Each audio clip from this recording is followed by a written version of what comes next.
You are listening to the Marc Guzman Podcast Experience.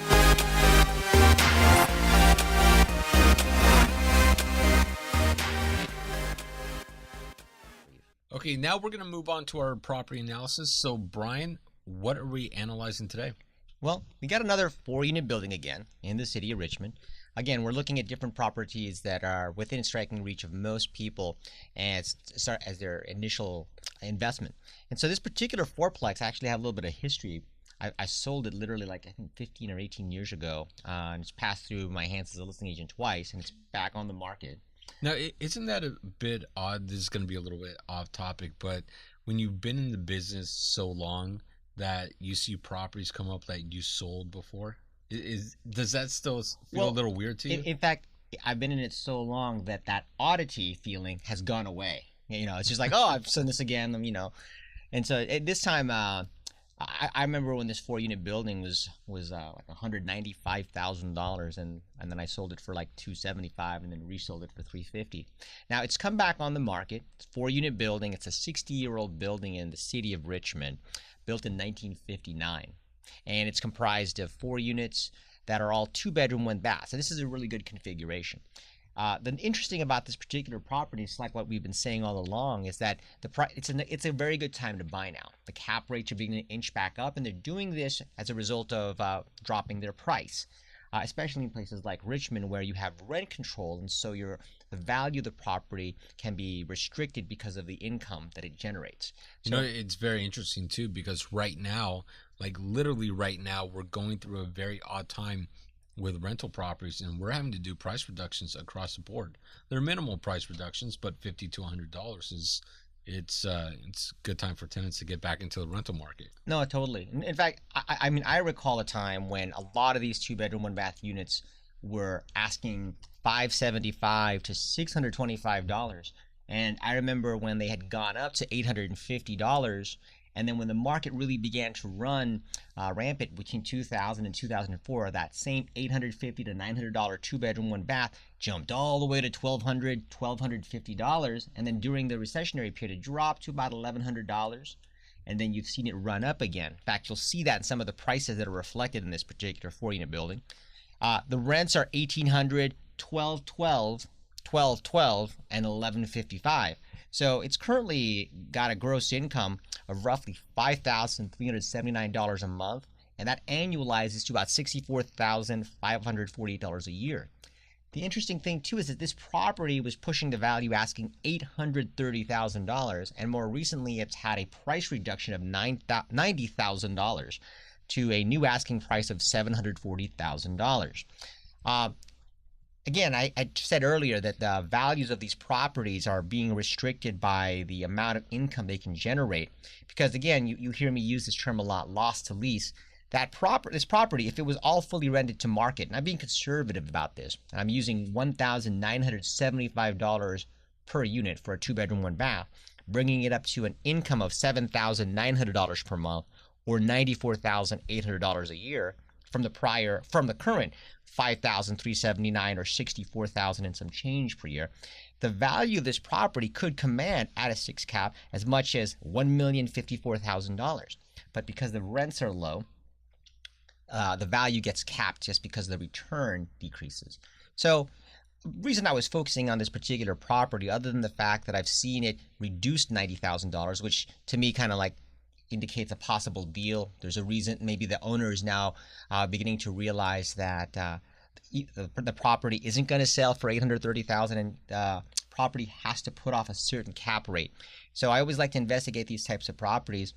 At its current new asking price of $740,000, I'm just going to give you a quick couple of highlights.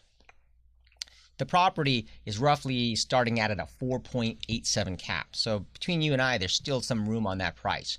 Again, what I always like to do is check what the current principal balance is by looking at public records, seeing what the owner owes, and doing a reverse calculation based on it, the time they took the loan and the present day, and see if there's any room on that price and try to find out if there's any motivation. So again, we're always looking for different value adds in this show to get into the income property game. If you were able to ride this all the way from its current rent to its market rent. And that's a 31% loss to lease. Again, that's a difference of 30% between what it's actually getting and what it should be getting, if not for the restriction of rent control, which is I think like 3% a year, right? 3.6 this year right now. Okay, so it's gone up a little bit, 3.6 per year.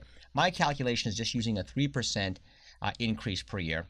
You know, you're raising your cap rate from a starting 4.87 to a 5.11 to a 5.35 to a 5.6. And again, that's just in the event that you're keeping the exact same tenants in there and that you're raising them with the current rent control increases that are allowable. So the big thing with this property is that when you're looking at properties like this and looking for a deal, you're looking at the rent roll really closely, looking at how long these tenants have been there and seeing what the possible attrition rate might be. Because if a tenant does move out voluntarily, you can go right to market. And again, this by going right to market, you create a huge value add. For those of you who don't understand what I mean by value add, you're raising your cost basis, what you bought it for, whether it's $740,000 or maybe a little bit less, to as much as $1,054,000 or an increase, a capital gain of $314,397. So you're looking for opportunities like this. So you have an entry strategy, reasons why you might want to buy the property with a motivation to be out of the property either through a sale within 2 to 3 years. And so when you can look at these possible numbers begin to increase with the rules of engagement that you might have to work with, then it begs a closer look.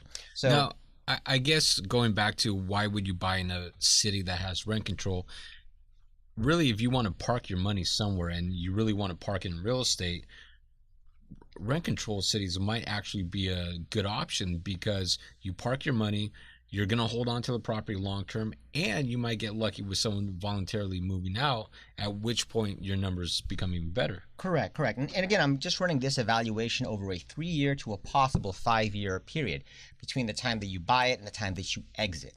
And so when you're looking at possible increases in capital gain that you might be able to sell and 1030 on exchange, I always like to look a little closer.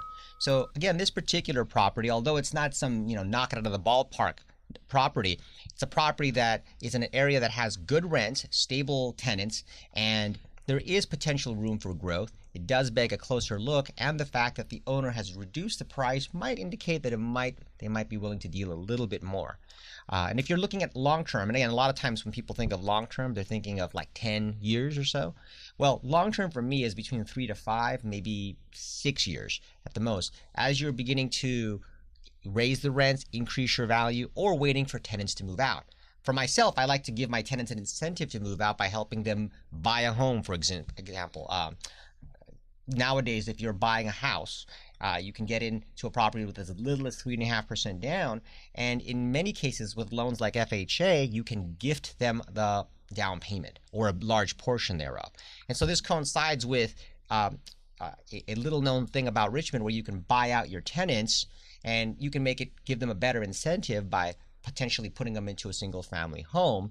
Then you now have a free unit which you can go right to market with, and just these little incremental increases in rent amount to hundreds of thousands of dollars in value add. So this property as it sits, is it a buy, pass, or we need a third option, like a further investigation? It's a further investigation and let's wheel and deal.